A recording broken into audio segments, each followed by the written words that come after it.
ગાંધીનગરના અડાલજ પાસે એટીએસની સૌથી મોટી કાર્યવાહી જોવા મળી રહી છે। ગુજરાત એટીએસ દ્વારા 3 જેટલા આતંકવાદીની ધરપકડ કરવામાં આવી છે। સાથે જ ત્રણેય શખ્સ આઈએસઆઈએસ સાથે જોડાયેલા હોવાનું બહાર આવતા અત્યારે ચકચાર મચી છે।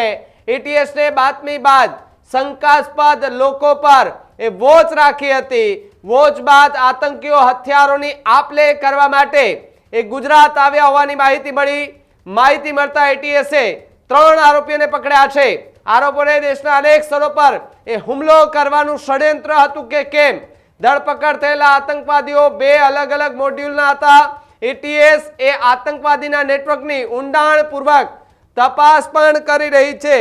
સાથે દેશના કયા સ્થળો પર હુમલા કરવાના હતા તે દિશામાં એટીએસ તપાસ કરી રહી છે। બપોરે 1 વાગ્યા આસપાસ એટીએસ જે છે તે સત્તાવાર રીતે પ્રેસ કોન્ફરન્સ કરવાની છે અને માહિતી આપવાની છે।